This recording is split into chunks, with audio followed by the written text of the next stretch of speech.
Kwanza nataka kuchukua fursa hii kutoa shukrani sana kwa Wakenya kwa yale ambayo walifanya jana. Wakenya walijitokeza katika pembe zote za nchi yetu, wazee, vijana, wakina mama, wote walijitokeza kuonyesha kutokuwa na imani yao na serikali dhalimu ambayo inawanyanyasa. Na vile sisi tuliwaagiza, Wakenya walijitokeza kwa njia ya amani. Hakukuwa na fujo. Kila mahali walipojitokeza walikuwa wanaimba, wakitembea vile imekubalika katika sheria zetu. Wakenya wana haki na uhuru ya kufanya maandamano, ya kukutana pamoja, na vile vile kupeleka kumbukumbu.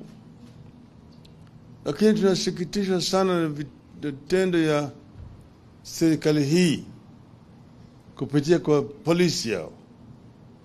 Tuliona polisi jambazi ambayo walikuwa maamrishwa kujitokeza kama maadui ya Wakenya.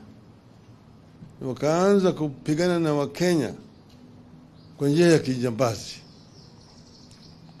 Wengi ya Wakenya wamepata majeraha, wengine wamefariki kupitia kwa risasi ambayo walipigwa nayo na polisi.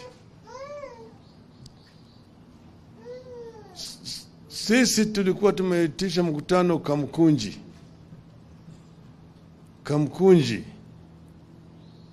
Pale Kamkunji, kuanja Kamkunji hakuna biashara yoyote. Kwa hivyo hakuna mtu ambaye aliharibu bidhaa au biashara ya mtu yoyote. Lakini tuliona kwa runinga askari polisi wakipiga risasi kwa umati ambayo ilikuwa mikutana pale Kamkunji. Wanasema ati wanaazimio wanaharibu biashara ya watu. Kule Kamkunji biashara ya nani ambayo ilikuwa inaharibika huko? Kukuta askari ya polisi akipiga risasi kwa umati ambayo imekusanyika kule kwa njia ya amani. Hiyo shabaha yao ilikuwa kuleta majeraha au kuwa Wakenya kiholela.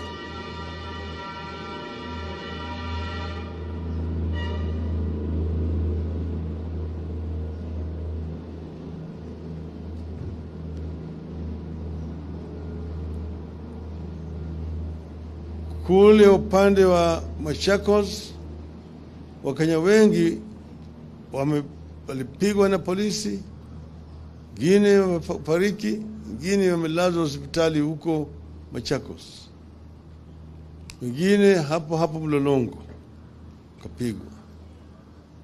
Upande ile ya Meru na Embu walikuwa wanafukuza watu wetu na wakitupa ile gasi ya machozi.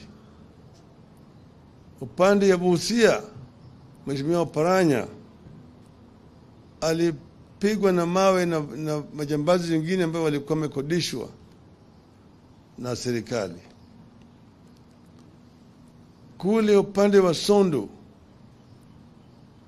wale vijana majangili ambao walikuwa wamepewa wako na mishale na mikuki, wamesababisha majeraha mengi zaidi kwa watu. Wapiga watu na mishale, hata kuna watu 2 ambao wamekufa huku upande ya Sondu, na watu karibu 18 wako kwenye melazwa kwenye hospitali, majeraha kupitia mishale huko. Tunaona mwanzo ya yale bila ya kijambazi ambayo inaitwa ethnic clashes ikirudi, na hiyo inaletwa na hii serikali bandia. Tumeona vitisho mengi zaidi vile wanavyoongea unatisha sisi. Watu watashikwa, wanataka kuharibu uchumi na kadhalika. Sisi tumesema wazi ya kwamba sisi tutafanya kila kitu kutumia sheria. Hakuna maovu tumefanya. Na wakiona kama wanasema tumefanya maovu, tumekiuka sheria, tuko tayari kushikwa na kupelekwa mahakamani. Hakuna mtu Kenya hii ambaye yuko juu ya sheria. Lakini hata Bwana Ruto yenyewe ajue ya kwamba yeye vile vile sio juu ya sheria. Anatisha watu kusema ngoja mtaona. Kama unataka kuua sisi sema tata wewe vile vile utakufa tu. Hakuna mtu ambaye anagopa kifo. Lakini Wakenya wanatetea haki yao. Wakenya wana hasira kwa sababu ya haki yao ambayo imetishwa, haki yao ambayo imekanyagwa na hii serikali haramu. Sasa leo wameshika Mheshimiwa Makau, sahihi wameshika Oparanya. Najua kesho watakuja kushika Martha, washike Kalonzo, washike Eugene, washike Waria, Wajakoya, Ledama, watashika sisi zote hapa Eugene. Lakini baada ya hayo Kalonzo nyingine atatokea, Martha nyingine atatokea, Eugene nyingine atatokea, Waria. Hii ni kama mto Nile imetoka Jinja inaelekea kule bahari ya Shamu. Ufanye nini huwezi kuzuia kufika huko. Itafika. Mto Nile itafika bahari ya kati. Wapende wasipende.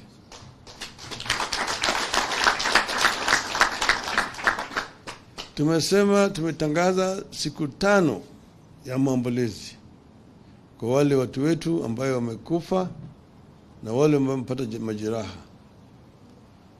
Kwa hivyo siku 5 hizo hakuna chochote kitafanyika. Lakini tumesema Jumatano ijao tena Kenya yote watajumuika. Kutakuwa na kamkunji nyingine Jumatano ijayo. Wapende wasipende. Asanteni sana.